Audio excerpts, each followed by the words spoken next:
Voltei do velório do meu pai com o coração pesado, ansioso para abraçar meu filho e minha nora, para dividir com eles a notícia de que acabara de herdar 3 fazendas produtivas e uma casa na praia. Mas quando cheguei em casa e ouvi as vozes deles vindo da varanda, algo me fez parar. Fiquei ali, escondido atrás da porta da cozinha, e o que escutei nas palavras deles me gelou por completo. Mas antes de continuarmos, confira se você já está inscrito no canal e escreva nos comentários de onde você está assistindo este vídeo. Deixe eu voltar um pouco e contar desde o começo, porque vocês precisam entender como um homem que acabava de enterrar o próprio pai descobriu que sua família planejava algo terrível contra ele, e como a vingança, quando bem planejada e executada com inteligência, pode ser absolutamente devastadora. Meu nome é Nelson Pacheco. Tenho 62 anos e sou dono de uma rede de padarias aqui em Ribeirão Preto, interior de São Paulo. São 5 unidades que construí com minhas próprias mãos, começando dos fornos quando tinha apenas 23 anos. Hoje elas faturam cerca de 8 milhões de reais por ano. Uma vida confortável, digna, erguida no suor e na massa de pão que aprendi a sovar ainda jovem.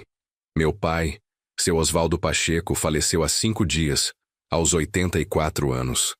Ele foi fazendeiro a vida inteira, daqueles homens de mão calejada e palavra firme. Tocava 3 propriedades no interior de Minas Gerais, perto de Uberaba, com gado de corte e plantação de café. Além disso, tinha uma casa linda em Ubatuba, na beira da praia, que comprou há 35 anos quando ninguém dava nada por aquela região. Nunca fomos de demonstrar muito afeto. Meu pai era daquela geração em que homem não abraça, não chora, não fala, eu te amo. O carinho vinha através do trabalho, da comida na mesa, do teto firme sobre a cabeça. Mas ele me ensinou valores sólidos, me deu caráter e, no final das contas, deixou um patrimônio que triplicava tudo o que eu mesmo havia conquistado. Minha esposa, Margarete, morreu faz 11 anos. Um câncer de mama agressivo que a levou em apenas 7 meses. Foi uma dor que quase me destruiu, mas tinha que continuar por causa do nosso filho, o Bruno, que hoje tem 35 anos e é casado com a Patrícia há 6 anos. O Bruno se formou em administração de empresas numa faculdade particular, cara. Tudo pago por mim. Depois tentou abrir uma empresa de consultoria que nunca deslanchou como ele esperava. Sempre havia uma desculpa. A economia estava ruim. Os clientes não pagavam em dia. A concorrência era desleal. Faz 3 anos que ele veio me pedir ajuda pela primeira vez. Pai, são só 200 mil reais para eu respirar, para pagar as dívidas do cartão e recomeçar. Eu dei o dinheiro sem pedir nada em troca, sem contrato, sem prazo, porque ele era meu filho e pais ajudam seus filhos. Ou era isso que eu pensava na época. Mas as dívidas não pararam. Sempre tinha mais alguma coisa. O aluguel do escritório, a folha de pagamento dos funcionários, equipamentos que precisavam ser comprados. E cada vez o Bruno aparecia de mão estendida. E cada vez eu dava mais dinheiro. Porque o que mais eu poderia fazer? Deixar meu único filho afundar? A Patrícia trabalhava no departamento de recursos humanos de uma multinacional, ganhando bem, mas com um padrão de vida que estava muito acima do que os dois podiam sustentar. Roupas de marca, restaurantes caros, viagens que ela fazia questão de postar em todas as redes sociais, criando uma imagem de sucesso que não correspondia à realidade financeira do casal. Durante esses 6 anos de casamento, comecei a perceber mudanças no Bruno.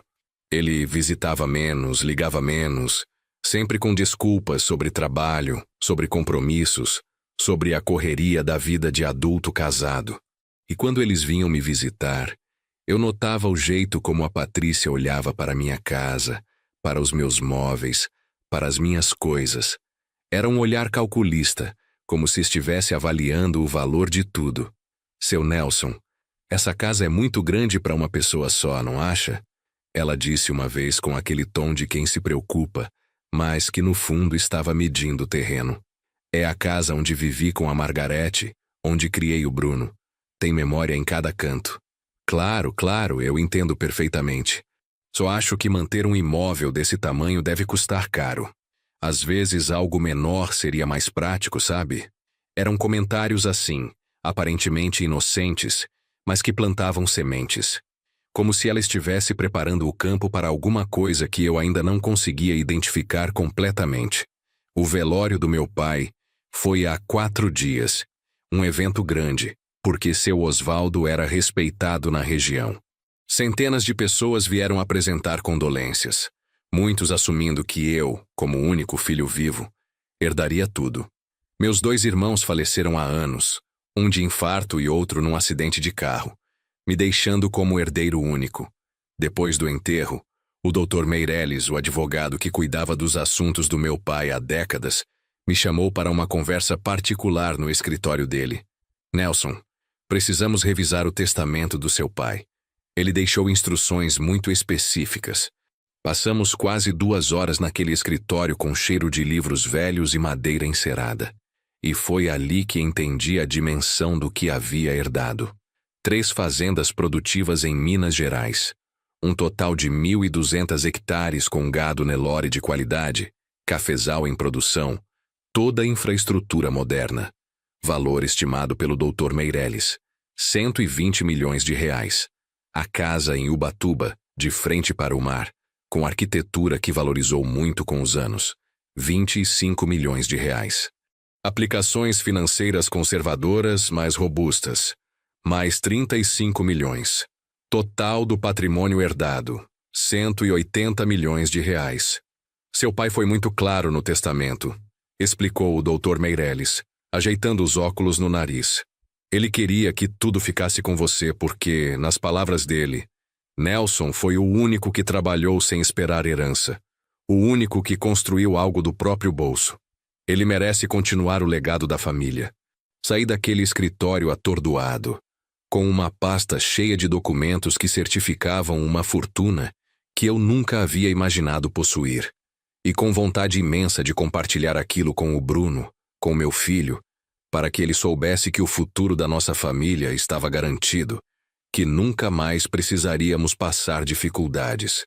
Dirigi até minha casa em Ribeirão Preto, aquela casa grande que a Patrícia achava exagerada para um homem sozinho. O Bruno e a Patrícia tinham chave, e eu sabia que eles estariam lá, porque depois do enterro eu havia pedido que viessem no dia seguinte para conversarmos sobre assuntos importantes. Cheguei por volta das 6 da tarde. O carro do Bruno estava estacionado na garagem. Perfeito.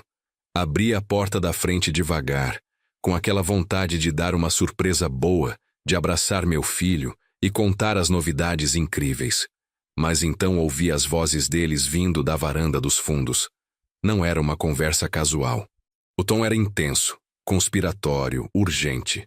Algo me fez parar ali mesmo na sala de entrada, atrás da parede que separava a sala da varanda. E eu simplesmente fiquei ali, escutando. Não sei se foi instinto, intuição, ou apenas a necessidade de entender o que se passava quando eles pensavam estar sozinhos. Mas o que ouvi nas palavras que vieram a seguir mudou absolutamente tudo. Quando ele chega, era a voz da Patrícia, ansiosa, apressada. Disse que vinha às 6. Deve estar chegando agora, respondeu o Bruno. E você tem ideia de quanto ele herdou? Números exatos? Não exatos, mas o vô sempre comentava que as fazendas valiam mais de 100 milhões. E isso foi há uns anos. Hoje deve valer muito mais. Bruno, isso é exatamente o que a gente estava esperando. Seu pai vai ter uma fortuna e a gente precisa garantir que ela termine onde deve. Com a gente. Meu coração começou a bater mais rápido. Continuei parado, prendendo a respiração, querendo e ao mesmo tempo temendo ouvir o que viria depois. Eventualmente ela vai ser minha mesmo. Sou filho único. Tudo vem para mim no final das contas. E quando é isso, Bruno? Daqui a 20 anos? 30? Seu pai tem 62, pode viver até os 90 tranquilamente. E enquanto isso a gente faz o quê? Continua pedindo esmola? Vivendo sufocado pelas dívidas enquanto ele fica sentado em cima de uma fortuna?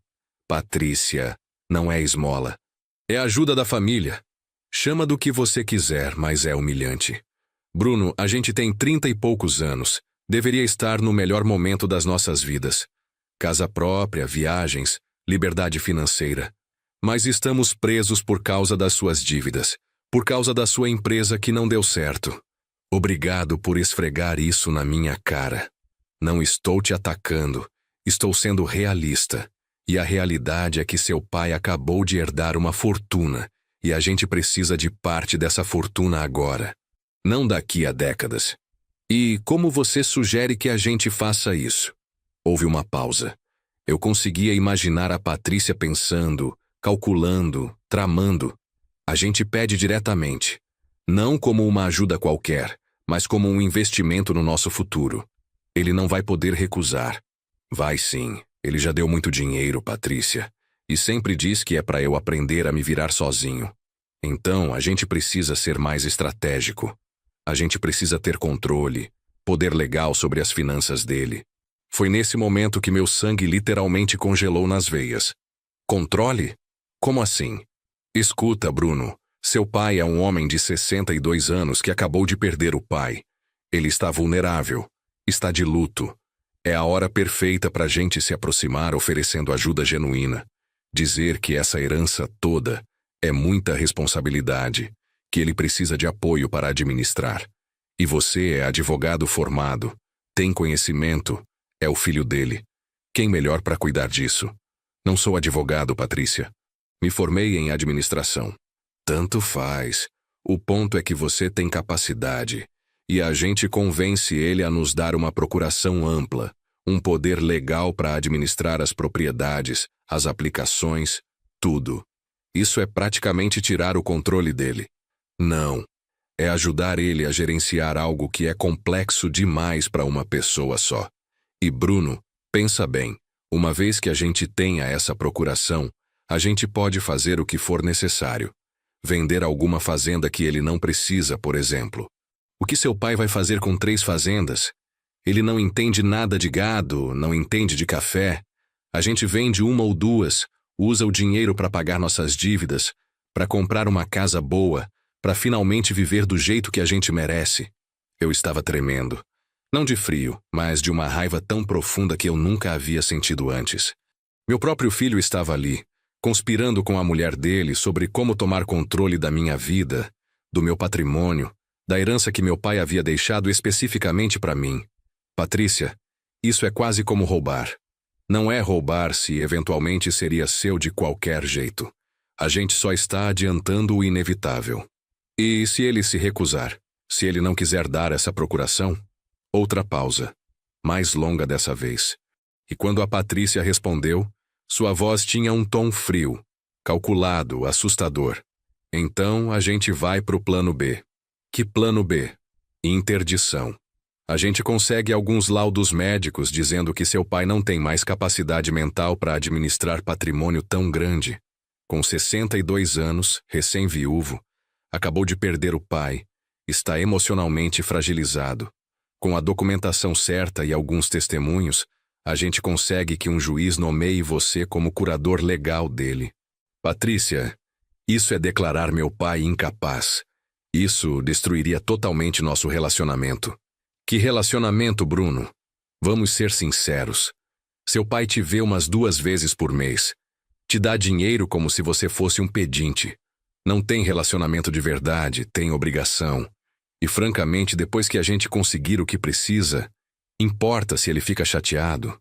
Ele é meu pai.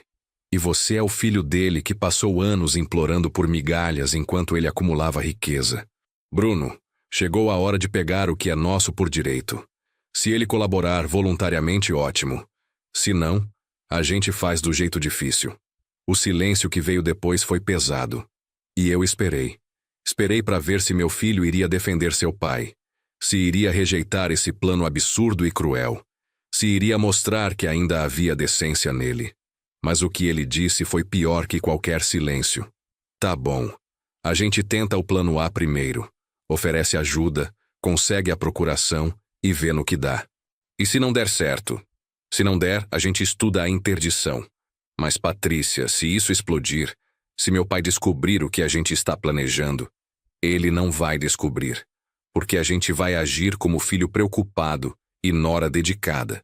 E quando ele perceber alguma coisa, se é que percebe, já vai ser tarde demais. O controle vai estar nas nossas mãos. Recuei silenciosamente, voltei até a porta da frente, saí e fechei com cuidado. Meu coração batia tão forte que eu achava que ia estourar no peito. Entrei no carro e dirigi sem destino por uns 20 minutos, tentando processar o que havia acabado de ouvir. Não era apenas ganância. Era uma conspiração completa. Um plano detalhado para me roubar, para tomar controle da minha vida, para me declarar incapaz se eu resistisse. Tudo isso tramado pelo meu próprio filho e pela mulher dele. E naquele momento, sentado no carro numa rua qualquer de Ribeirão Preto, tomei uma decisão. Não iria confrontá-los imediatamente. Não iria dar a eles a chance de negar, de mentir, de fingir que eu havia entendido errado. Não. Eu ia fazer algo muito melhor. Ia deixá-los acreditar que o plano estava funcionando. Ia dar corda suficiente para eles se enforcarem sozinhos. E quando estivessem completamente expostos, quando não houvesse mais como negar, eu iria destruí-los de uma forma tão completa e legal que eles nunca mais conseguiriam se levantar. Porque vingança não é sobre golpe rápido. Vingança é sobre deixar o traidor cavar a própria cova, cada vez mais fundo, até não conseguir mais sair. E o Bruno e a Patrícia acabavam de me dar todas as ferramentas que eu precisava. Liguei para o meu melhor amigo, o Reinaldo, que foi promotor de justiça durante 30 anos, e agora trabalhava como advogado particular. Conhecia o Reinaldo desde a escola, desde que éramos moleques correndo descalços pelas ruas de terra de Ribeirão. Nelson, como você está? Como foi com o advogado do seu pai? Reinaldo, preciso te ver urgente. Aconteceu uma coisa que muda tudo.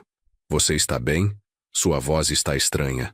Estou perfeitamente bem, mas preciso da sua experiência jurídica e da sua descrição total. Passa no escritório em meia hora. Cheguei no escritório do Reinaldo exatamente 30 minutos depois. Ele me recebeu na sala dele, fechou a porta e me serviu um copo de uísque sem perguntar se eu queria. Fala, Nelson. O que aconteceu? Contei tudo, palavra por palavra. O que havia ouvido através daquela parede. O plano do Bruno e da Patrícia. A procuração, a possível interdição, tudo. Vi a expressão do Reinaldo mudar de preocupação para a fúria absoluta. Esses desgraçados. Seu próprio filho, Nelson. Eu sei, mas Reinaldo, eu não quero confronto emocional. Eu quero destruição legal, metódica. Quero que eles paguem de um jeito que doa permanentemente. O que você tem em mente? Jogar o jogo deles. Deixar eles acreditarem que está funcionando. Dar corda suficiente para eles se enforcarem. E depois, quando estiverem completamente expostos, cortar essa corda. É arriscado. Eles podem causar dano real antes de você conseguir detê-los. Não se eu te tiver do meu lado.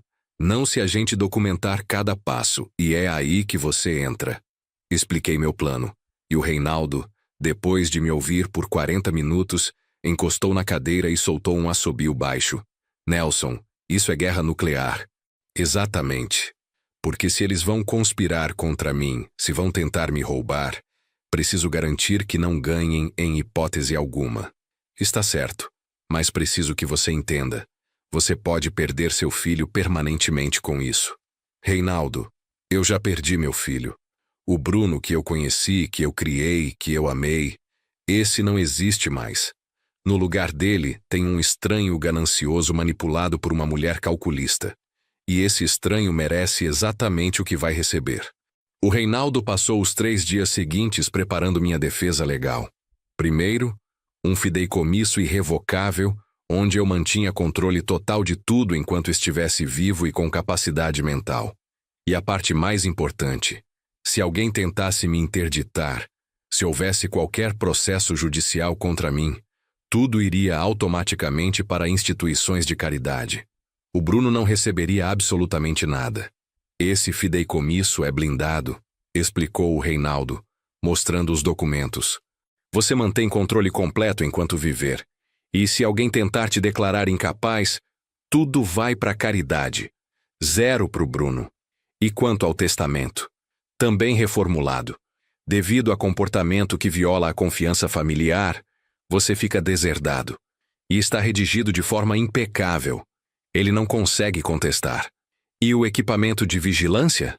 Instalei ontem enquanto você estava nas padarias. Câmeras escondidas na sala, na varanda, no escritório onde você vai se reunir com eles. Áudio de qualidade profissional. Tudo legal porque é sua propriedade e você está gravando na sua própria casa. Perfeito. Porque, Reinaldo, eu preciso de evidência irrefutável. Vídeo, áudio, documentação de cada passo da conspiração deles. Para quando eu confrontar, eles não possam negar. Só possam encarar as consequências. Você vai ter. Mas Nelson tem certeza absoluta disso? Porque não tem volta.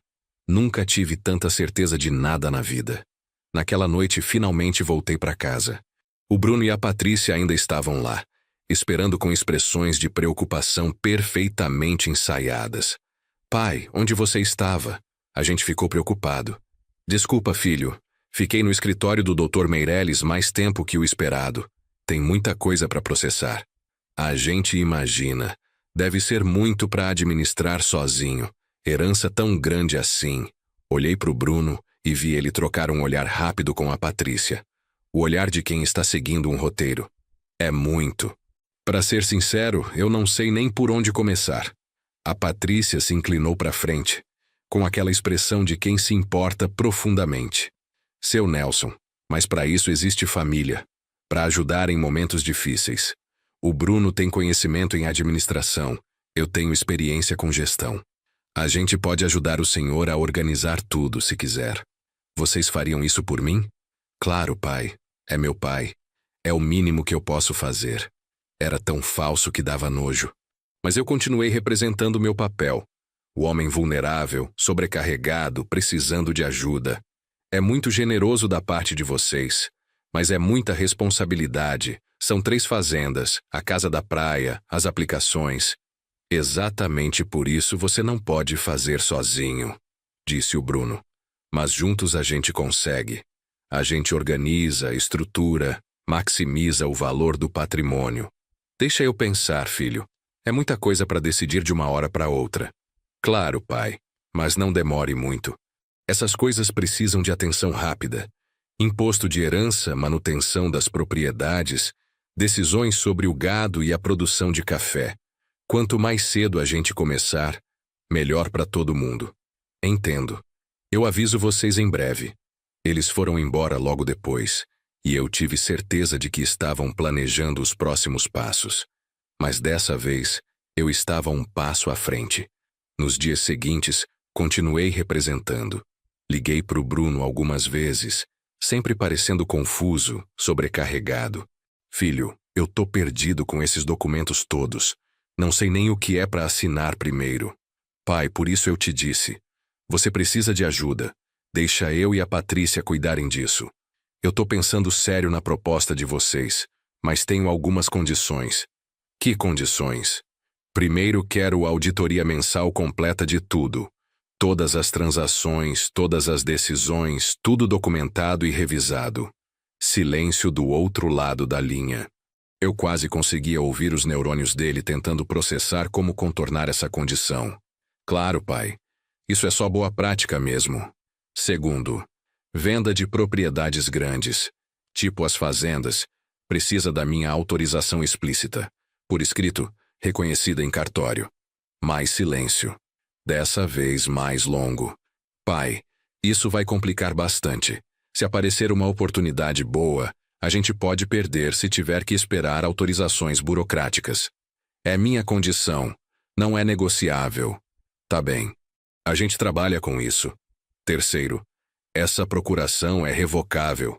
Se em qualquer momento eu sentir que as coisas não estão sendo administradas corretamente, eu cancelo na hora.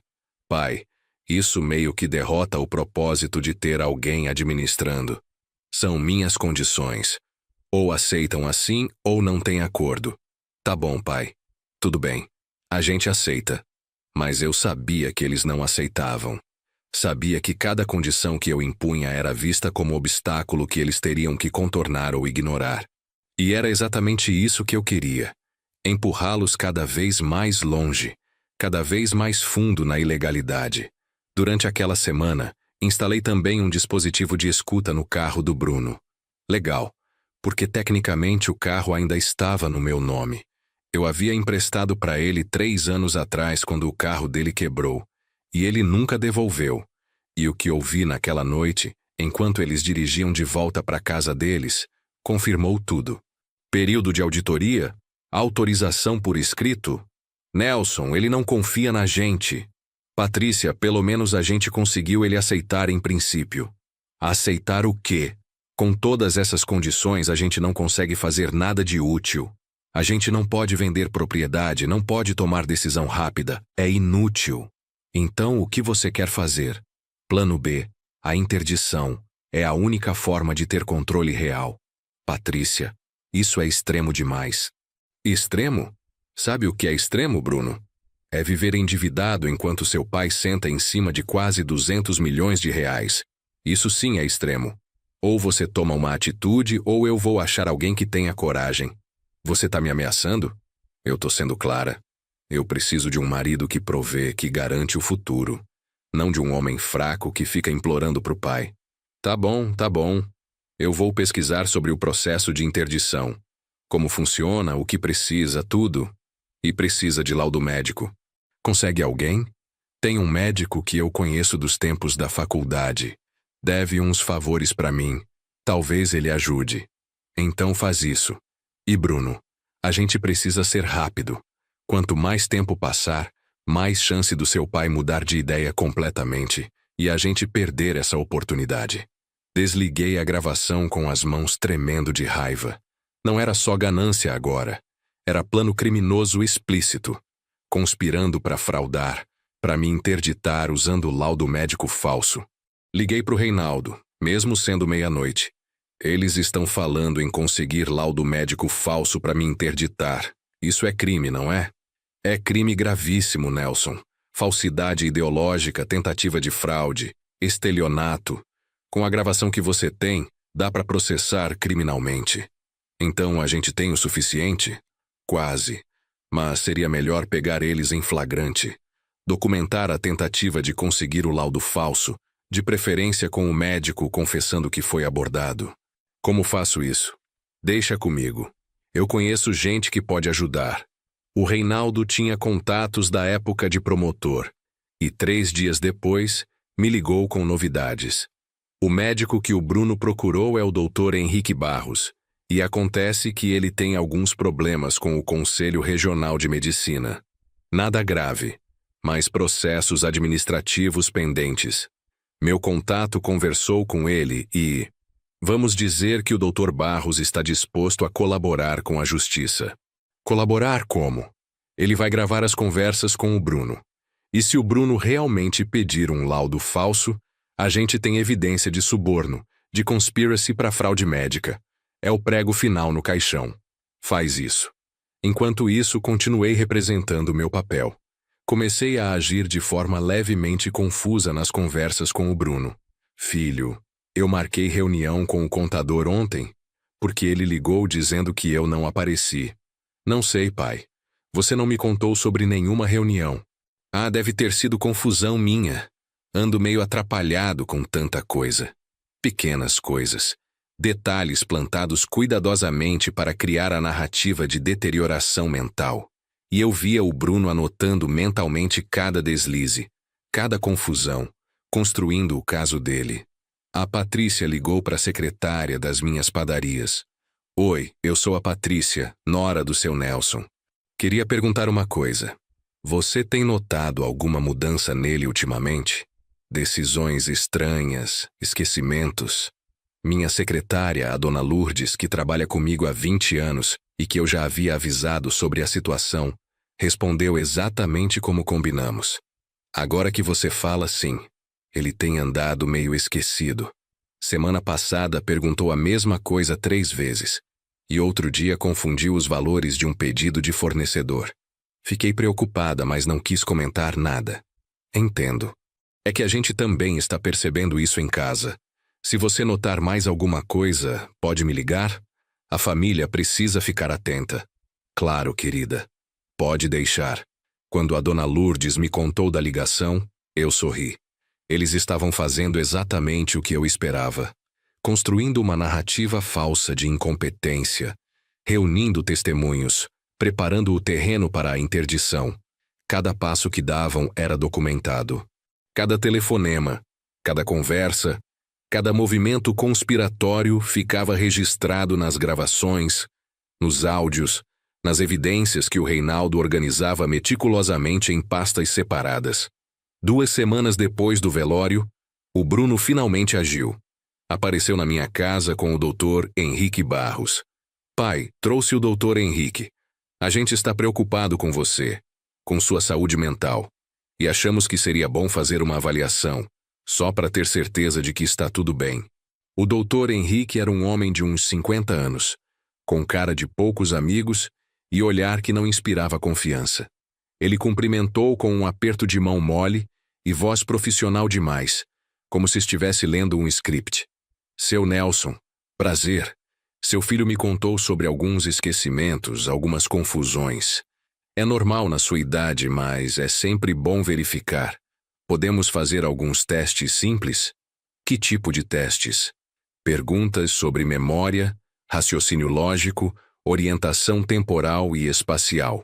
Nada invasivo, apenas um questionário. Eu sabia exatamente o que aquilo era. Um exame moldado para me fazer falhar. Perguntas com pegadinhas, interpretações tendenciosas, tudo desenhado para criar a documentação que o Bruno precisava. Tudo bem, mas eu quero uma segunda opinião. Depois que o senhor terminar, meu próprio médico vai me examinar também. Vi tensão passar pelo rosto do Bruno. Pai, não precisa disso. O Dr. Henrique é perfeitamente qualificado. É minha condição. Ou fazemos assim ou não fazemos. O Dr. Henrique olhou para o Bruno, que acenou levemente com a cabeça. Eles não tinham escolha. Claro, seu Nelson. Segunda opinião é sempre bem-vinda. O exame durou 40 minutos. Eu respondi algumas perguntas corretamente, outras propositalmente de forma confusa. Dei a eles exatamente o suficiente para alimentar suas esperanças, mas não o bastante para ser óbvio que eu estava fingindo. Seu Nelson, que dia é hoje? É terça? Não, espera. Quinta-feira. Na verdade é quarta-feira. Ah, sim, quarta. Eu sempre confundo os dias do meio da semana. Perguntas sobre memória recente, sobre eventos passados, sobre cálculo simples. E em cada uma, eu calibrava minha resposta para parecer levemente deteriorado, mas não completamente incapaz. Quando terminou, o Dr. Henrique guardou seus papéis com uma expressão que tentava parecer neutra, mas que traía satisfação. Seu Nelson, vejo alguns sinais preocupantes. Nada definitivo ainda, mas sugiro acompanhamento. E talvez considerar ter alguém próximo ajudando com decisões financeiras mais complexas. Alguém como meu filho? Por exemplo, alguém da família de confiança que possa dar suporte. Vou pensar sobre isso. Depois que eles saíram, liguei para o Reinaldo. Acabaram de sair daqui. O médico aplicou o teste manipulado. Perfeito. Porque o Dr. Henrique já confessou tudo pra gente. O Bruno ofereceu R$40 mil para ele fazer um laudo diagnosticando deterioração cognitiva. Tá tudo gravado, documentado. A oferta, a aceitação, tudo. Então a gente tem crime consumado? Completamente.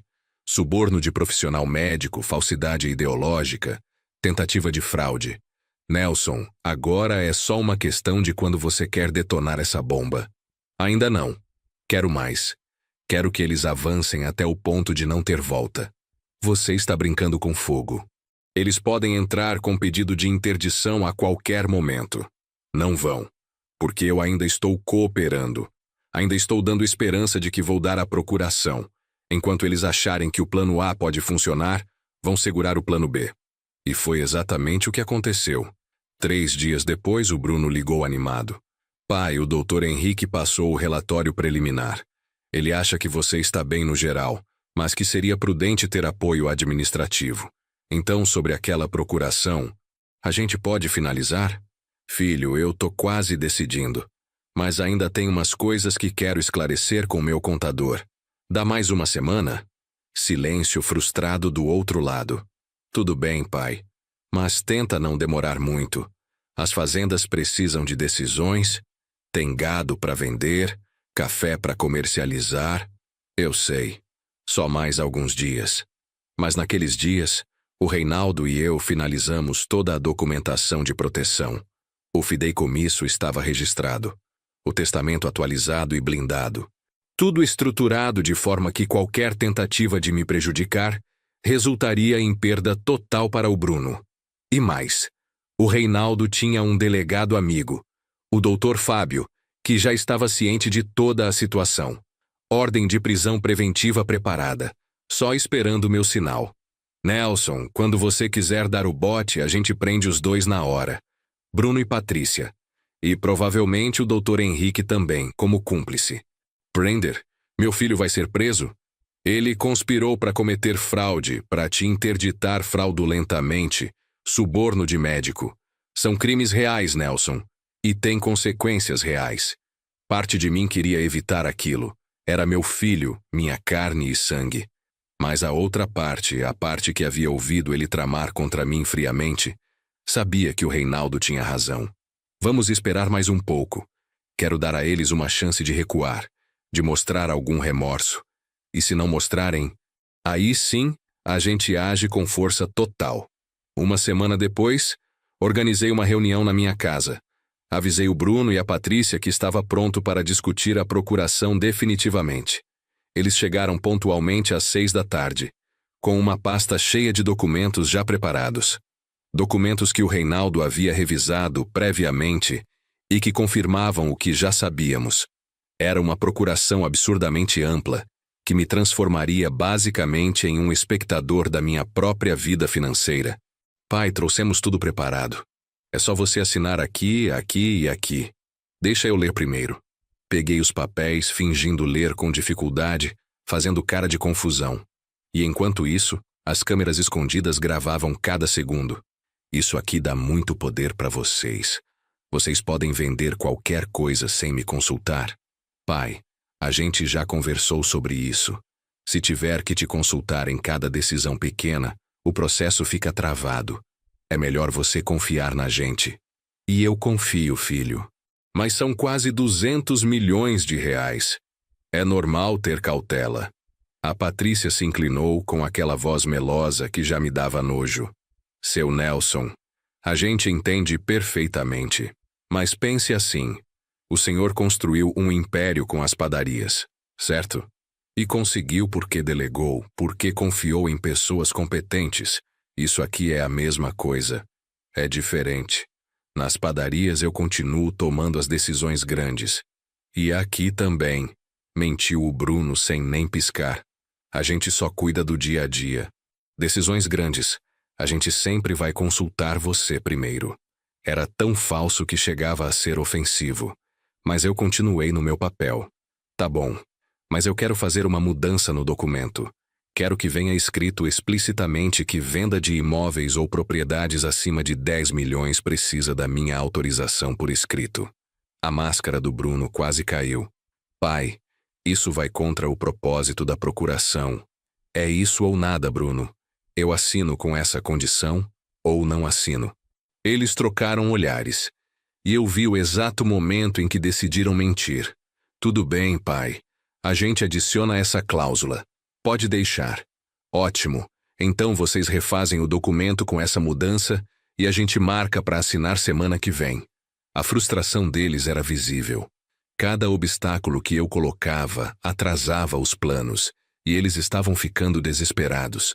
Depois que saíram, revisei as gravações com o Reinaldo. Eles concordaram em adicionar a cláusula só para te acalmar. Aposto que vão trazer o documento sem mudança nenhuma e contar que você assine sem ler direito. Provavelmente. E quando fizerem isso, a gente tem mais uma evidência de má-fé. Mas o que aconteceu nos dias seguintes foi pior do que eu imaginava. O Bruno não voltou com o documento modificado. Em vez disso, ele e a Patrícia começaram a espalhar rumores sobre meu estado mental. Ligavam para parentes distantes, para conhecidos, para pessoas do meio empresarial de Ribeirão Preto. Estamos preocupados com o pai. Ele anda muito confuso. Outro dia esqueceu uma reunião importante. A gente acha que pode ser princípio de Alzheimer. A dona Lourdes me contou que a Patrícia havia ligado de novo, dessa vez mais insistente. Dona Lourdes, a senhora acha que o seu Nelson ainda tem condições de administrar os negócios? Porque a família está muito preocupada. A gente não quer que ele tome decisões que prejudiquem o patrimônio que ele construiu. Era uma campanha sistemática para destruir minha reputação, para criar uma narrativa pública de incapacidade. E o mais perigoso, estavam preparando testemunhas para um eventual processo de interdição. Reinaldo, eles estão acelerando. Não estão mais esperando a procuração voluntária, porque perceberam que você está resistindo. Estão partindo direto para o plano B. Então chegou a hora de agir? Sim, mas Nelson, você precisa estar preparado para o que vem. Isso vai ser público, vai ser brutal, vai ser irreversível. Eu sei e estou pronto. Marcamos para o dia seguinte, uma quinta-feira de manhã. O Reinaldo organizou uma reunião formal no cartório do Tabelião Souza, um homem respeitado em Ribeirão Preto há décadas. Liguei para o Bruno naquela noite. Filho, decidi. Vou assinar a procuração. Amanhã às 10 da manhã, no cartório do Tabelião Souza. Traz a Patrícia também. Quero fazer isso oficialmente, com testemunhas. Eu quase podia sentir a euforia dele através do telefone. Sério, pai? Isso é ótimo. A gente vai estar lá. E, pai, você não vai se arrepender. A gente vai cuidar de tudo. Eu sei que vão. Desliguei e respirei fundo. Era a última noite em que eu podia recuar. A última chance de evitar o que viria. Mas quando fechei os olhos, tudo o que eu ouvia eram as palavras dele. Se ele não cooperar, a gente faz do jeito difícil. Não. Não havia volta. Só havia justiça.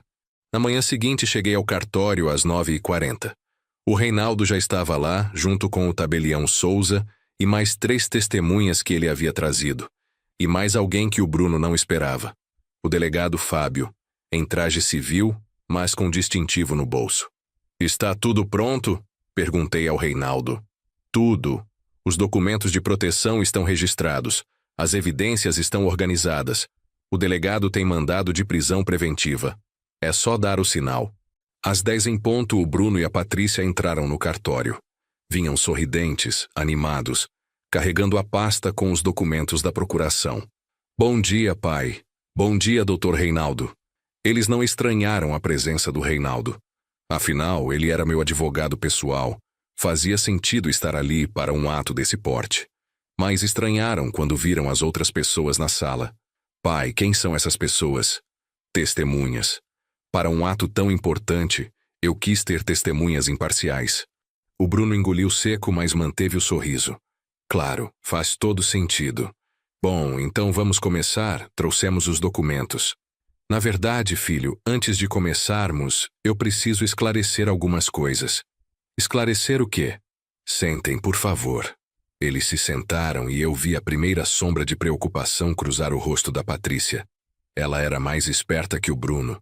Tinha instinto melhor para perigo.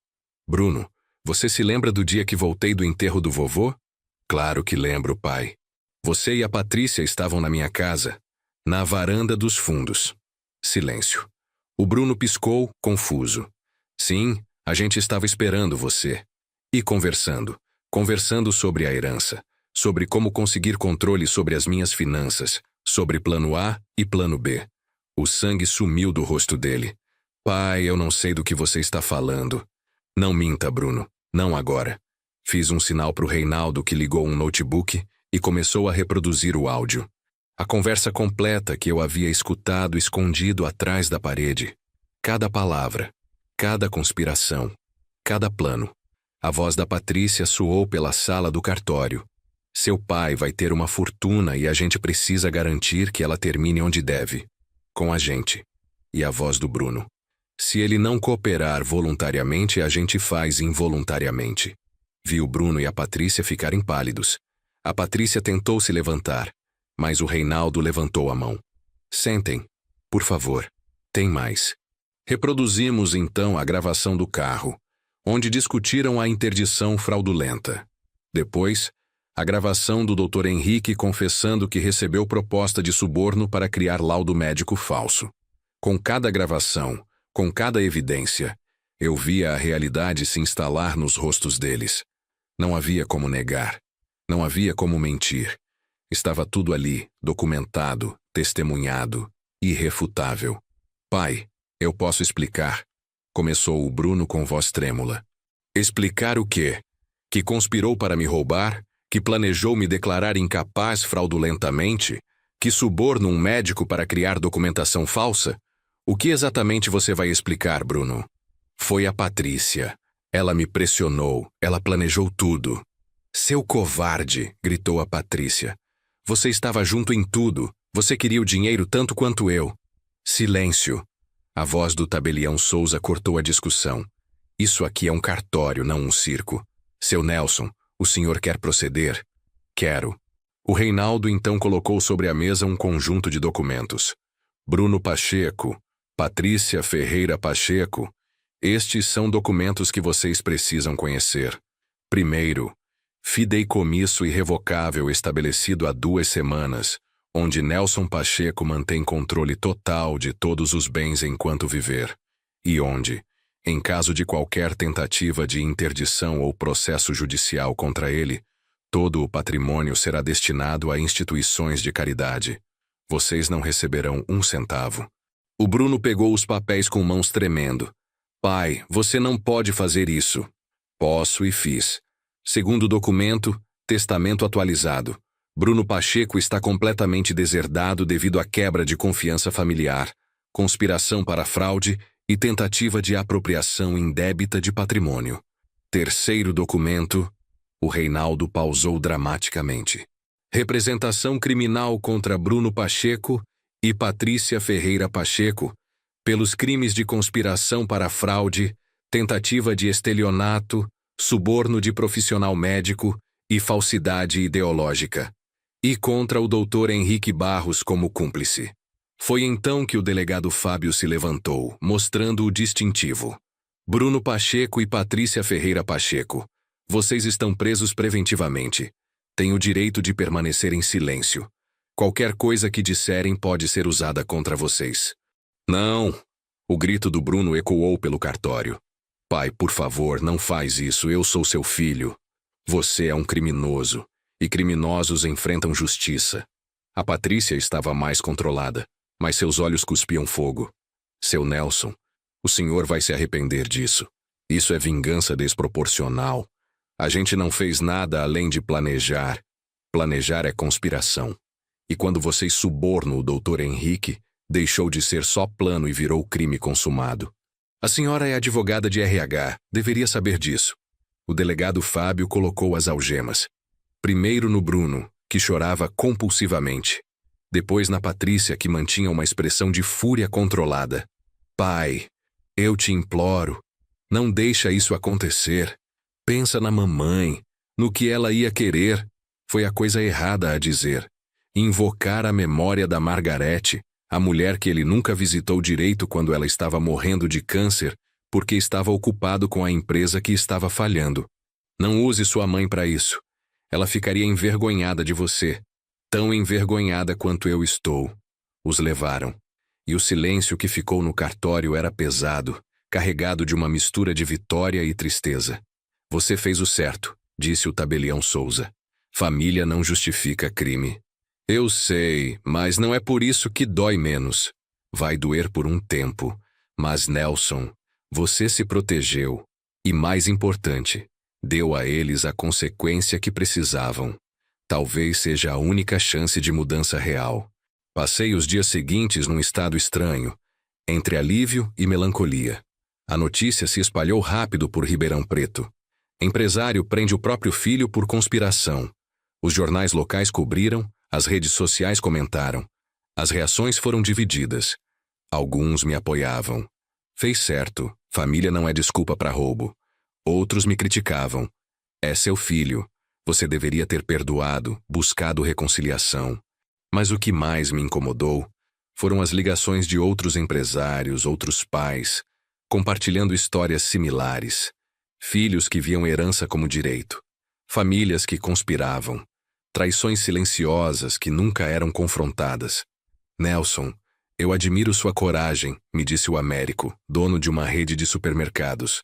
Eu suspeito da minha filha há anos, mas nunca tive coragem de verificar. E agora vivo com essa dúvida corroendo tudo. Verificar dói, Américo. Mas viver na dúvida é pior. Pelo menos agora eu sei a verdade. E posso agir com essa certeza. A prisão preventiva do Bruno e da Patrícia durou 72 horas. Depois conseguiram fiança. 200 mil reais combinados, pagos com empréstimo porque já não tinham recursos próprios.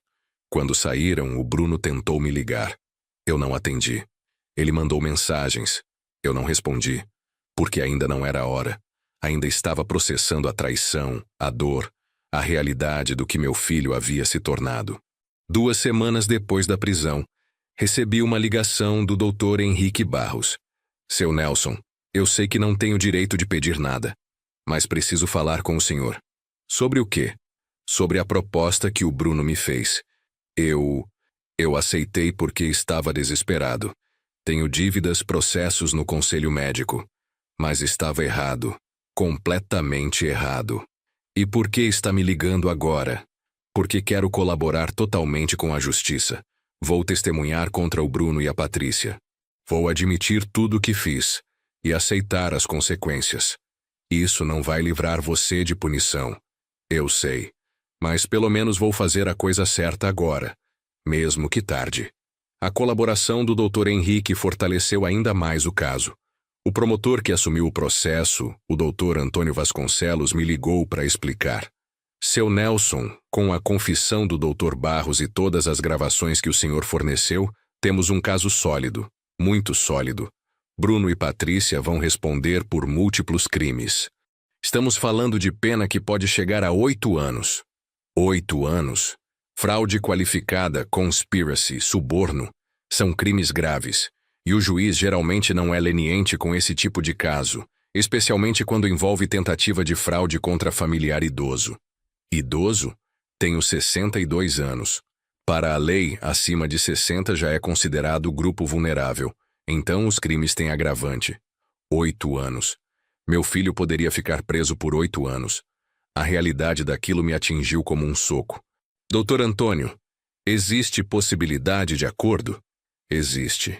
Se eles confessarem, se aceitarem culpa, a pena pode ser reduzida. Talvez 3 a 4 anos, com possibilidade de regime semiaberto depois de 1/3 cumprido. E se eu pedir clemência? Se eu disser que não quero punição máxima? O senhor pode fazer declaração nesse sentido. O juiz vai considerar, mas a decisão final é dele. Os crimes foram cometidos, Sr. Nelson. O sistema precisa responder. Passei noites sem dormir pensando nisso. Queria justiça, queria que o Bruno aprendesse. Mas 8 anos? Ver meu filho definhar numa prisão por quase uma década? 1 mês depois das prisões, recebi uma carta. Era do Bruno, escrita à mão, da cadeia onde estava aguardando o julgamento. Pai, não espero que você leia isso. Não espero perdão. Só preciso escrever porque talvez seja a única forma de colocar para fora o que sinto. Eu errei. Errei de uma forma que não tem desculpa, não tem justificativa. Conspirei contra você, contra o homem que me criou, que sempre me ajudou, que nunca me abandonou. E a coisa mais dolorosa não é estar preso. É olhar no espelho e ver quem eu me tornei. Um covarde ganancioso que estava disposto a destruir o próprio pai por dinheiro. A Patrícia e eu nos separamos. Ela me culpa por tudo, diz que fui fraco, que arruinei as coisas. E talvez ela tenha razão. Eu era fraco. Fraco de caráter, fraco de princípios. Mas, pai, esses dias aqui me forçaram a pensar sobre quem eu era antes da ganância, antes da Patrícia, antes de achar que dinheiro resolvia tudo. E eu me lembro do menino que você criou.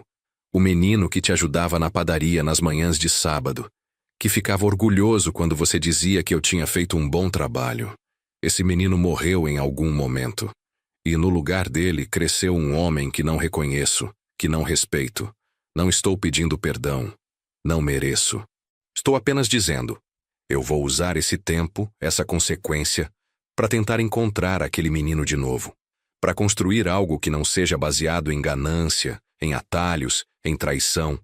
E se eu conseguir, se eu realmente mudar, talvez um dia eu possa olhar para você sem vergonha. Seu filho, que não merece esse título, Bruno. Terminei de ler com lágrimas escorrendo. Porque aquelas palavras carregavam algo que eu não tinha visto nas gravações, nas conspirações. Remorso genuíno. Não era perfeito. Não apagava o que ele fez. Mas era início. Mostrei a carta pro Reinaldo. O que você acha? Acho que pode ser manipulação. Carta bonita escrita para amolecer você. Ou pode ser real. Pode. Nelson, você quer reduzir a punição dele? Não sei. Quero que ele pague pelo que fez. Mas ele é meu filho, Reinaldo. E se tem chance real de mudança, então espera. Vê como ele age no processo. Se ele confessar publicamente, se assumir responsabilidade sem empurrar culpa, isso diz mais que qualquer carta. O julgamento foi marcado para 3 meses depois. Tempo suficiente para ambos os lados prepararem suas defesas, para testemunhas serem ouvidas, para evidências serem formalmente apresentadas. Durante esses meses, continuei recebendo cartas do Bruno. Não todas as semanas, mas regularmente. E em cada uma ele detalhava o que estava aprendendo, como estava enfrentando a realidade do que havia feito. Pai, comecei a fazer terapia aqui. Tem um psicólogo voluntário que atende os presos. E foi a primeira vez que realmente conversei sobre mim, sobre minhas escolhas. Ele me perguntou, quando você parou de trabalhar pelo que queria e começou a só esperar receber? E eu não soube responder, porque aconteceu gradualmente. A empresa que não deu certo, as dívidas, a facilidade de pedir para você em vez de lutar de verdade. E a Patrícia, ela não me fez fazer nada, mas ela alimentou o pior de mim, a ganância, a preguiça, o sentimento de que eu merecia mais do que tinha. Estou aprendendo que caráter não é o que você faz quando está confortável, é o que você faz quando está desesperado. E eu falhei nesse teste completamente. As cartas continuaram, e lentamente, muito lentamente, comecei a responder. Não com perdão, não com reconciliação, mas com reconhecimento de que ele estava tentando. Bruno, recebi sua carta. Não vou dizer que estou pronto para perdoar. Não estou. A traição ainda dói, ainda queima. Mas reconheço que você está fazendo um trabalho que muitos não fazem. Olhar para dentro, admitir falhas, tentar mudar. Isso não apaga o que você fez. Mas é um começo. Continue na terapia. Continue trabalhando em você. E vamos ver o que acontece no julgamento. Pai. A Patrícia, por outro lado, não mostrou remorso algum. Suas cartas, as poucas que tentou mandar, eram cheias de justificativas, de culpa direcionada a todos menos ela mesma. Seu Nelson, o senhor está fazendo isso porque quer vingança. Não justiça, vingança. Está usando o sistema para destruir a gente porque ficou com orgulho ferido. Bruno era fraco, sempre foi. Eu só queria que a gente tivesse uma vida melhor. E se o senhor tivesse sido mais generoso, nada disso teria acontecido. Não respondi. Não havia ponto. A Patrícia estava presa na narrativa de vitimização, incapaz de ver sua própria culpa. O dia do julgamento chegou numa terça-feira fria de julho. O tribunal estava cheio. Imprensa local, curiosos, conhecidos. O caso havia ganhado notoriedade. Homem de 62 anos prende filho por conspiração para roubar herança milionária. Entrei no tribunal com o Reinaldo ao meu lado. Vi o Bruno do outro lado da sala, magro, com olheiras profundas, usando um terno que ficava largo demais nele. Nossos olhares se cruzaram por um segundo. Ele abaixou os olhos imediatamente. A Patrícia estava sentada ao lado dele, mas mantinha distância. Já não usava aliança. A separação era evidente até na linguagem corporal. O juiz, Dr. Cláudio Mendes, um homem de uns 60 anos com reputação de ser duro, mas justo, abriu a sessão. Estamos aqui para julgar o caso do Ministério Público contra Bruno Pacheco e Patrícia Ferreira Pacheco, acusados de conspiração para fraude, tentativa de estelionato, suborno de profissional médico e falsidade ideológica. Como os réus se declaram? O advogado do Bruno se levantou. Era um defensor público jovem, recém-formado. O Bruno não tinha mais dinheiro para advogado particular. Excelência, meu cliente gostaria de fazer uma declaração antes de entrar com a declaração formal. O juiz acenou. Pode falar. O Bruno se levantou, tremendo visivelmente. Excelência, eu gostaria de mudar minha declaração de não culpado para culpado, em todos os crimes. Murmúrio percorreu o tribunal. O advogado do Bruno parecia surpreso. Claramente não havia sido consultado sobre isso. Senhor Pacheco, o senhor entende que, ao declarar-se culpado, está abrindo mão do direito a julgamento completo? Que a sentença será praticamente certa? Entendo, Excelência, e aceito. Porque tudo que a acusação apresentou é verdade. Eu conspirei contra meu pai. Planejei fraudá-lo, subornei um médico, fiz tudo isso. O Bruno respirou fundo, com lágrimas escorrendo. E não quero prolongar o sofrimento do meu pai. Ele já passou por coisa demais. Já teve que sentar aqui dia após dia revivendo minha traição. Então eu aceito a culpa e as consequências. E pai, ele se virou para mim. Eu sinto muito. Do fundo do coração, sinto por tudo. O juiz estudou o Bruno por um longo momento. Senhor Pacheco, essa confissão é voluntária. Ninguém o coagiu. É completamente voluntária. Eu só quero fazer a coisa certa finalmente. Muito bem. Declaração de culpabilidade aceita. E a senhora Patrícia Ferreira Pacheco? A Patrícia se levantou com o rosto duro. Mantenho minha declaração de não culpável, Excelência. Fui manipulada pelo Bruno, coagida a participar. Ele liderou tudo. O promotor Dr. Antônio quase riu. Excelência, as gravações mostram claramente que a senhora Patrícia não apenas participou, mas liderou ativamente o planejamento. Foi ela quem sugeriu a interdição fraudulenta, quem pressionou o senhor Bruno repetidamente. Vamos ouvir as evidências, decidiu o juiz. E durante as próximas 4 horas cada gravação foi reproduzida. Cada conversa, cada conspiração, cada momento de traição foi exposto publicamente. A voz da Patrícia ecoando pela sala. A gente consegue que um juiz nomeie você como curador legal dele. Vi o júri. 7 pessoas comuns de Ribeirão Preto, reagindo. Caras de choque, de desaprovação, de repulsa crescente. Quando o doutor Henrique Barros subiu para testemunhar, confessando que havia aceitado R$40 mil para criar um laudo falso, o caso da Patrícia estava praticamente encerrado. E quem fez a proposta inicial? Perguntou o promotor. Foi a senhora Patrícia. Ela me ligou primeiro, explicou a situação, ofereceu o dinheiro. O Bruno só confirmou depois. A Patrícia tentou protestar, mas seu advogado a fez sentar. Após as evidências, o juiz chamou um recesso de 2 horas para deliberação sobre a sentença do Bruno, já que ele havia confessado, e para o júri decidir sobre a Patrícia. Saí do tribunal para respirar ar fresco. O Reinaldo veio comigo. O Bruno fez a coisa certa ali dentro. Confessou, assumiu responsabilidade, não jogou culpa. Eu vi. E isso importa?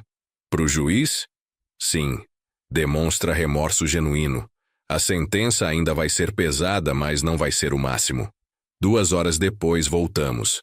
O tribunal estava ainda mais cheio, com gente em pé nos fundos.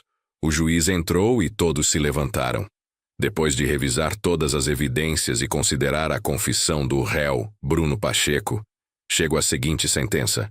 Bruno Pacheco, você é considerado culpado de conspiração para fraude, tentativa de estelionato e suborno de profissional médico.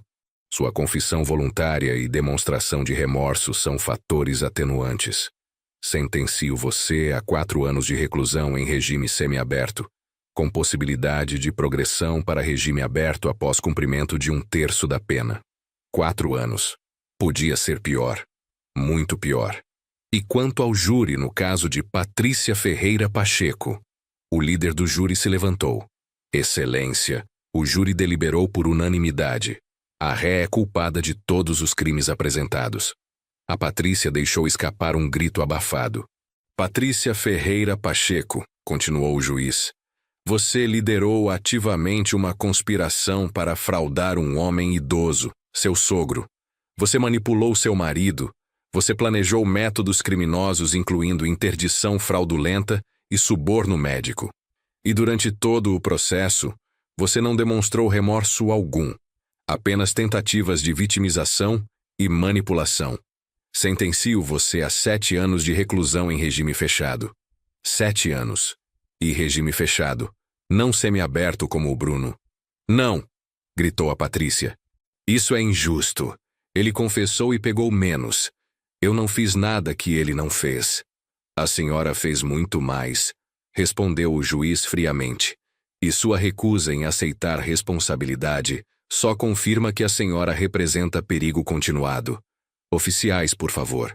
Levaram a Patrícia gritando sobre injustiça, sobre conspiração contra ela, sobre como ia apelar. Mas todos sabíamos, com a evidência que havia, nenhum tribunal reverteria aquela sentença. O Bruno foi levado mais silenciosamente. Antes de sair, ele olhou para mim mais uma vez. Pai, eu vou usar esses 4 anos bem. Prometo. Acenou com a cabeça. Não era perdão, mas era reconhecimento. Saí do tribunal para uma onda de repórteres. Senhor Nelson, como se sente com a sentença? Aliviado, a justiça foi feita. O senhor vai perdoar seu filho? Pausei. Era a pergunta que todos queriam resposta. Perdão não é algo instantâneo. É processo. O Bruno mostrou hoje que está começando esse processo de mudança. E eu vou estar atento. Se ele realmente mudar, se usar esse tempo para crescer, então sim, eventualmente podemos reconstruir algo. Mas vai levar tempo. E vai depender dele. E a Nora? A Patrícia fez suas escolhas. Escolheu manipulação sobre honestidade, vitimização sobre responsabilidade. Ela vai cumprir a pena dela e seguir o caminho dela. Não tenho mais nada a dizer sobre ela. Os meses seguintes foram de ajuste. A história continuou sendo notícia por algumas semanas. Depois, gradualmente, saiu dos holofotes. Mas o impacto permaneceu. Recebi dezenas de mensagens de outros empresários, outros pais, agradecendo por ter tido coragem de agir. Muitos compartilharam histórias similares, de filhos que viam patrimônio como direito automático, de famílias que conspiravam silenciosamente. Nelson, seu caso me deu coragem para investigar minha própria situação, me disse o Américo numa ligação. Descobri que minha filha estava desviando dinheiro da empresa há 2 anos. Não tanto quanto seu caso, mas ainda assim. E confrontei ela. Foi doloroso, mas necessário. E o que você fez? A tirei da empresa. Cortei mesada. Disse que se quisesse dinheiro, precisava trabalhar de verdade. Ela me odeia agora, mas talvez seja o empurrão que ela precisa para crescer. É difícil, Américo. Ser pai é difícil. Mas às vezes amor verdadeiro significa deixar eles caírem. As fazendas que herdei do meu pai, eu mantive 2 e vendi uma. Não porque precisava de dinheiro, mas porque realmente era muito para administrar. Usei o dinheiro da venda, 42 milhões, para criar uma fundação. Fundação Margarete Pacheco, em memória da minha esposa, focada em ajudar famílias que haviam sofrido fraudes de parentes. Assessoria jurídica gratuita, suporte psicológico, comunidade de apoio. Porque percebi que meu caso não era único. Havia milhares de pessoas, especialmente idosos, sendo explorados por famílias gananciosas. E muitos não tinham recursos para se defender como eu tive. Seu Nelson, essa fundação vai ajudar muita gente, disse o Reinaldo na inauguração. Você transformou sua dor em propósito. Era o que a Margarete faria. Ela sempre dizia, quando algo ruim acontece, encontre a forma de criar algo bom disso. O Bruno cumpriu os primeiros 8 meses em regime semiaberto numa penitenciária em Ribeirão Preto. Durante esse tempo, as cartas continuaram, mas agora eram diferentes, mais profundas, mais genuínas. Pai, trabalho na biblioteca da prisão agora, organizo livros, ajudo outros presos que estão estudando. É trabalho simples, mas me dá satisfação que nunca senti no escritório de consultoria. Tem um preso aqui, o Joaquim, 50 e poucos anos, que está aprendendo a ler. E eu estou ensinando ele. Ver o rosto dele quando consegue ler uma frase completa é uma alegria pura. Acho que passei tantos anos buscando realização em dinheiro, em status, que esqueci que realização verdadeira vem de contribuir, de fazer diferença na vida de alguém. É engraçado. Precisei estar preso para finalmente me sentir livre. Essa carta me tocou particularmente, porque vi ecos do menino que o Bruno foi. O menino que ficava feliz ajudando na padaria não pelo dinheiro, mas porque gostava de fazer parte de algo. Decidi visitá-lo. Era a primeira vez desde o julgamento que iríamos nos ver cara a cara. A sala de visitas da penitenciária era ambiente triste. Paredes cinzas, mesas de plástico, guardas observando. Mas quando o Bruno entrou, vi algo diferente nele. Ele estava mais magro, sim, mais velho, com cabelo começando a ficar grisalho nas têmporas. Mas tinha algo nos olhos, uma clareza que não estava lá antes. Pai, sua voz tremeu. Obrigado por vir. Recebi suas cartas, todas elas. E respondeu algumas. Isso significou muito. Sentamos. Silêncio constrangido. Como você está? Perguntei finalmente. Fisicamente? Bem. Mentalmente? Melhor do que estive em anos. É estranho dizer isso estando preso, mas eu tô bem, pai. De verdade. Me fala sobre o trabalho na biblioteca. E ele falou. Por 40 minutos contou sobre os presos que estava ajudando, sobre os livros que estava lendo, sobre a terapia em grupo que frequentava. A gente discute escolhas. Por que fizemos o que fizemos? E eu percebo que meu crime não começou quando conspirei contra você. Começou muito antes, quando parei de trabalhar pelo que eu queria e comecei a só esperar receber. Bruno, por que você confessou no tribunal? Seu advogado disse que tinha defesa possível. Porque estava cansado de mentir, pai. Cansado de fugir da verdade. E porque você merecia isso. Depois de tudo que fiz, o mínimo que eu podia fazer era te poupar de um julgamento longo e doloroso. Olhei para meu filho. E pela primeira vez em anos vi sinceridade completa. Eu não te perdoei ainda. Quero que você saiba disso. Eu sei. E não espero que perdoe. Só espero que um dia, quando eu sair daqui, eu possa te mostrar que mudei de verdade.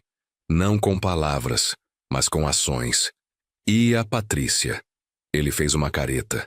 A Patrícia, ela nunca vai assumir responsabilidade. Manda cartas pro meu advogado toda semana tentando me convencer a dizer que forcei ela a fazer tudo. Que se eu mudar meu testemunho, ela pode sair mais cedo. E você vai fazer isso? Não, porque seria mentira. E pai, eu posso ser muitas coisas ruins, mas não vou mais ser mentiroso. Ela fez as escolhas dela. Eu fiz as minhas. E cada um paga pelo que fez. A visita durou 2 horas. Quando terminou e eu estava saindo, o Bruno me chamou. Pai, virei. Obrigado, por vir. Por não ter desistido completamente de mim. Não desisti, Bruno. Mas confiança se reconstrói devagar. Com o tempo. Com prova consistente de mudança. Eu vou provar, prometo. Saí da prisão com sentimentos misturados. Esperança, cautela, tristeza. Mas também algo que não tinha sentido em meses. Uma conexão, ainda que frágil, com meu filho. Os meses continuaram passando. A fundação cresceu. Atendemos 43 casos no primeiro ano. Famílias que haviam sido fraudadas por parentes, que precisavam de ajuda legal, de suporte emocional. Seu Nelson, o senhor salvou minha vida, me disse uma senhora de 72 anos, Dona Célia. Meu filho estava desviando minha aposentadoria há 3 anos. Eu sabia, mas tinha vergonha de denunciar. Até ver sua história na TV. Me deu coragem. E o que aconteceu? Com a ajuda da fundação, consegui comprovar tudo. Ele está respondendo o processo. E eu recuperei parte do dinheiro. Mas mais importante, recuperei minha dignidade. Histórias como da Dona Célia se multiplicaram. E cada uma me lembrava. Minha dor teve propósito. Minha coragem de agir, de não ser vítima silenciosa, inspirou outros a fazerem o mesmo. 1 ano e 2 meses depois da prisão, o Bruno foi transferido para regime aberto. Significa que ele dormia na prisão, mas podia trabalhar durante o dia. Ele conseguiu emprego numa pequena livraria no centro de Ribeirão Preto. O dono, seu Mário, era um homem de 70 anos que deu chance para ex-presidiários. Seu Nelson, pode ficar tranquilo, me disse o seu Mário quando fui conhecer o estabelecimento. O Bruno é bom menino, trabalha duro, é honesto com os clientes, cuida dos livros como se fossem dele. Estou satisfeito. Ele não deu nenhum problema? Nenhum. E olha que eu testo, viu? Deixo dinheiro no caixa, vejo se confere, dou responsabilidades, e até agora impecável. Aquilo significava mais do que o seu Mário provavelmente imaginava. Porque me mostrava que a mudança do Bruno não era só palavra, era ação consistente. Comecei a visitá-lo mensalmente, não na prisão mais, mas na livraria, durante o horário de trabalho. Tomávamos café na lanchonete ao lado, conversávamos sobre vida, sobre os livros que ele estava lendo, sobre o futuro. Pai, quando eu sair completamente, quero fazer faculdade de novo. Não administração, talvez pedagogia. Quero trabalhar com educação de adultos, com alfabetização. Por quê? Porque foi o que me salvou aqui dentro. Ajudar o Joaquim e os outros a lerem. Ver o impacto que educação tem. E porque finalmente encontrei algo que me move que não é dinheiro. Bruno, isso vai pagar mal. Muito mal comparado com o que você poderia ganhar. Eu sei. Mas, pai, eu aprendi que riqueza não é quanto você tem. É quanto você precisa. E eu não preciso de muito. Preciso de propósito, de significado. E se eu conseguir ajudar 10, 20 pessoas a lerem, a terem acesso ao conhecimento, isso vale mais que qualquer salário alto. Olhei para meu filho falando com paixão sobre educação, sobre ajudar outros, e vi alguém completamente diferente do homem que havia conspirado contra mim. Você mudou mesmo. Mudei. E pai, sei que não apaga o que fiz. Sei que quebrei sua confiança de forma que talvez nunca se conserte completamente. Mas estou tentando ser alguém que você possa respeitar, mesmo que não consiga perdoar completamente. Bruno, eu... Pausei, procurando as palavras certas. Eu te perdoei. Ele parou, com a xícara de café no meio do caminho para a boca. O quê? Perdoei. Não significa que esqueci. Não significa que tudo voltou ao normal. Mas significa que não carrego mais raiva. Não carrego mais desejo de te ver sofrer. Você pagou sua dívida. Com a justiça e comigo. Lágrimas escorreram pelo rosto dele. Pai, eu não sei o que dizer. Não precisa dizer nada, só precisa continuar sendo esse homem que você está se tornando. E a herança? O testamento? O fideicomisso continua. As proteções continuam. Mas, Bruno, quando eu morrer, e espero que seja daqui a muitos anos, você vai receber algo. Não tudo, porque boa parte vai para a fundação. Mas algo, porque você é meu filho, e merece reconhecimento pelo trabalho de mudança que fez. Pai, eu não quero seu dinheiro. Eu sei. E é exatamente por isso que você vai receber. Quando você conspirou, quando estava desesperado por dinheiro, você não merecia nada. Agora que não quer, que está focado em coisas maiores, agora você merece. 2 anos e meio depois da prisão, o Bruno saiu completamente. Tinha cumprido mais que 1/3 da pena. Tinha comportamento exemplar. Tinha trabalho fixo. O juiz concedeu liberdade plena. Fiz um almoço em casa para comemorar. Só nós dois, comida simples, sem grandes celebrações. Como se sente? Assustado, ele admitiu. Esses anos me deram estrutura, rotina. Agora é responsabilidade total de novo. Mas você não é o mesmo homem que entrou lá. Não sou. E vou provar isso todo dia. E ele provou. Começou faculdade de pedagogia em universidade pública. Trabalhou meio período na livraria. Meio período como voluntário em programa de alfabetização de adultos. Conheceu uma mulher, a Carolina, professora de português, também voluntária no mesmo programa. Ela sabia do passado dele. O Bruno foi honesto desde o começo. E ainda assim deu uma chance. Pai, quero te apresentar alguém.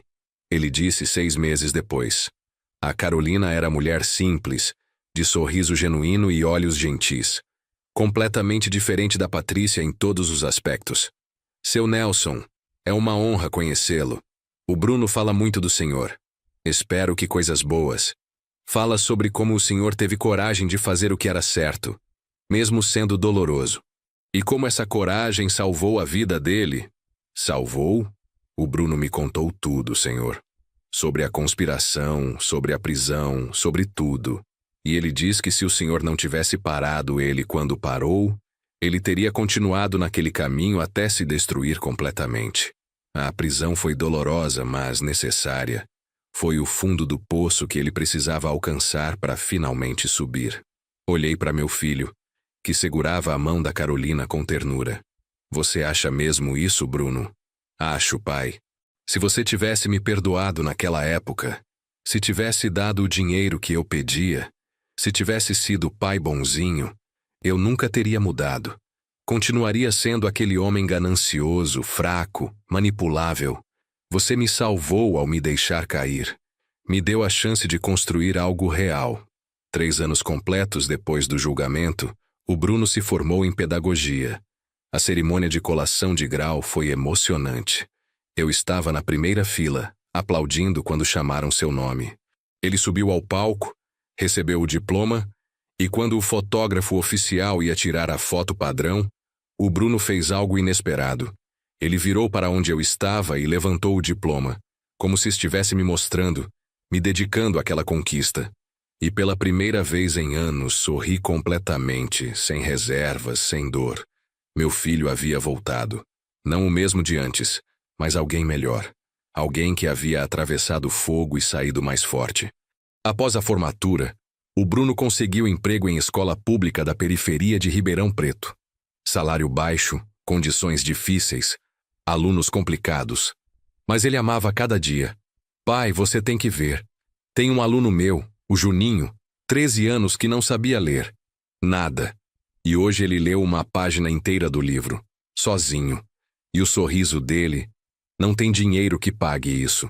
Você está feliz de verdade. Estou.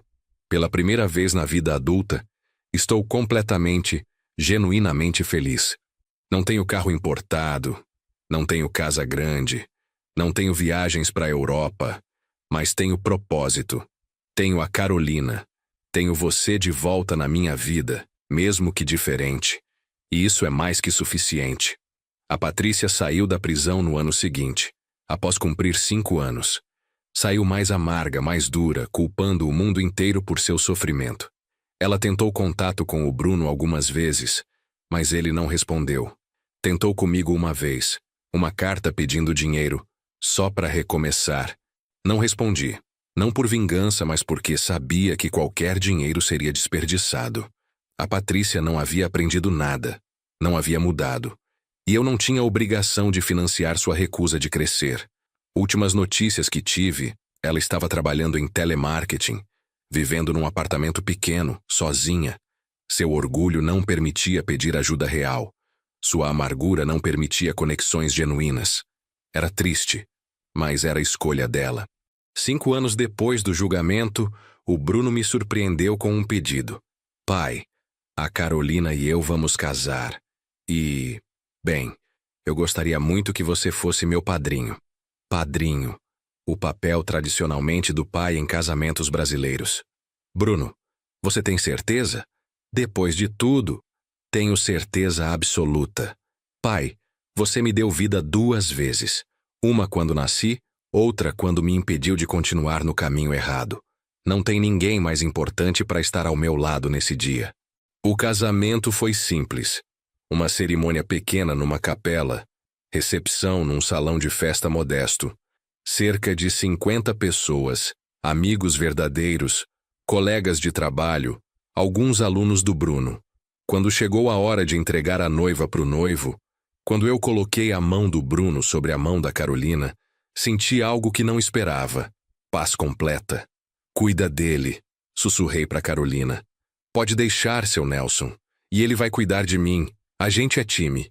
A festa foi alegre, com música simples e comida boa. E em determinado momento, o Bruno pediu para falar no microfone. Gente, obrigado por estarem aqui. Esse dia significa muito para mim e para Carolina. Mas tem alguém que eu preciso agradecer especialmente. Ele olhou para mim. Meu pai, Nelson Pacheco. Muitos aqui sabem da nossa história, do que eu fiz, das consequências que enfrentei. E seria fácil para o meu pai ter me abandonado, ter cortado completamente. Mas ele não fez isso. Ele fez algo mais difícil. Ele me deixou aprender, me deixou cair, me deixou enfrentar consequências. E depois, quando eu mostrei que estava mudando de verdade, ele abriu a porta para a reconciliação. Lágrimas escorriam pelo rosto dele. Pai, eu sei que quebrei sua confiança de forma terrível. Sei que nunca vou apagar completamente o que fiz. Mas obrigado por não desistir de mim, por acreditar que pessoas podem mudar, por me mostrar que amor verdadeiro às vezes significa ser duro. E por estar aqui hoje, celebrando comigo. A sala aplaudiu. E eu tive que limpar meus próprios olhos. 6 anos depois de tudo começar, a Fundação Margarete Pacheco estava atendendo mais de 200 famílias por ano. Tínhamos escritórios em 3 cidades, equipe de advogados voluntários, psicólogos, assistentes sociais. E o Bruno se tornou voluntário também. Aos sábados ele fazia palestras para famílias em situações similares à nossa. Eu estive do outro lado. Ele contava. Fui o filho ganancioso que conspirou contra o pai. E posso dizer, não vale a pena. Nenhuma quantidade de dinheiro vale destruir sua família, seu caráter, sua alma. As palestras dele eram poderosas porque vinham de experiência real, de transformação vivida. Certo dia, depois de uma dessas palestras, um jovem de uns 30 anos se aproximou. Bruno, eu estava planejando fazer exatamente o que você fez. Tentar conseguir procuração do meu pai, vender propriedades. Mas ouvindo você, eu percebi que não quero ser aquele homem. Não quero ser você de 6 anos atrás. E o que você vai fazer? Vou conversar honestamente com meu pai, sobre minhas dívidas, sobre minha situação, e vou aceitar não o que eu quero, mas o que ele achar justo. E vou trabalhar de verdade para sair das dívidas sozinho. O Bruno me contou aquilo com lágrimas nos olhos. Pai, se minha história, minha falha, pode impedir outra família de passar pelo que a gente passou, então valeu a pena. Até a prisão, até tudo. Hoje, 8 anos depois daquele dia que escutei a conspiração atrás da parede, sento aqui escrevendo essa história. Tenho 70 anos. O Bruno tem 43. Ele e a Carolina têm 2 filhos, meus netos, Pedro de 5 anos e Ana de 3. O Bruno é diretor da escola onde trabalhava, impactando centenas de crianças. A Carolina é coordenadora pedagógica. Vivem numa casa simples, mas aconchegante. Têm o suficiente e são genuinamente felizes. As fazendas que herdei continuam produtivas, geridas por administradores competentes. As padarias continuam prosperando. E a maior parte da riqueza está estruturada para ir para a fundação quando eu morrer. Mas modifiquei o testamento. O Bruno vai receber 20% de tudo. Não porque precisa. Ele deixou muito claro que não quer riqueza, mas porque merece reconhecimento. Porque transformou sua vida completamente. Quando contei para ele sobre a mudança no testamento, ele reagiu exatamente como eu esperava. Pai, eu não quero. Eu sei, por isso você merece. Mas é muito dinheiro. Eu não vou saber o que fazer com isso. Então use para ajudar mais gente. Expanda seu trabalho na escola. Crie bolsas de estudo. Faça diferença. Você vai saber o que fazer, porque agora você é homem de caráter. Ele aceitou, não porque queria, mas porque entendeu que era minha forma de dizer: eu confio em você de novo. Às vezes, nas noites de sábado, o Bruno, a Carolina e os netos jantam em casa. E enquanto observo meu filho brincando com as crianças, ensinando o Pedro a ler, contando histórias para Ana, vejo o ciclo completo, da ganância à redenção, da traição ao perdão, do fundo do poço à reconstrução completa. Vovô, o Pedro me chamou uma noite dessas. Por que você e meu pai se abraçam tanto? Olhei para o Bruno que sorriu. Porque a gente quase se perdeu, Pedro. E quando você quase perde alguém que ama e depois consegue de volta, você aprende a valorizar cada abraço. E vocês não vão se perder de novo? Não, meu filho, respondeu o Bruno me olhando. Nunca mais. Se você está ouvindo essa história e ela ressoa de alguma forma, quero que entenda algo fundamental. Família não justifica traição. Sangue não desculpa crime. E amor verdadeiro, às vezes, significa consequências duras. Voltei daquele funeral para dividir uma herança com meu filho. Encontrei uma conspiração. Poderia ter sido vítima silenciosa, fingido que não sabia, deixado acontecer. Mas escolhi lutar. Escolhi justiça. E sim, foi brutal, doloroso, público. Mas também foi necessário, porque o Bruno precisava daquelas consequências. Precisava tocar o fundo. Precisava perder tudo para entender o que realmente importava. E eu precisava ter coragem de deixá-lo cair, por mais que doesse. Hoje, 8 anos depois, tenho meu filho de volta. Não o mesmo de antes, mas alguém melhor. Alguém que trabalha, que contribui, que tem propósito além de dinheiro. Alguém que eu respeito genuinamente. A herança que meu pai me deixou foi grande, 180 milhões de reais. Mas a herança que deixo pro Bruno é maior. A lição de que caráter vale mais que fortuna. Que trabalho honesto supera atalhos desonestos. Que cair e se levantar é mais valioso que nunca cair. E se essa história te deu coragem para enfrentar suas próprias situações familiares difíceis, se te mostrou que amor às vezes significa ser firme, que família se constrói sobre respeito e não sobre obrigação de sangue, então compartilhe. Porque em algum lugar, outro pai está descobrindo uma traição, outro filho está escolhendo ganância sobre integridade. E ambos precisam saber, existe caminho através da dor, doloroso mas possível, que leva não à reconciliação fácil, mas a algo melhor, uma relação reconstruída sobre verdade.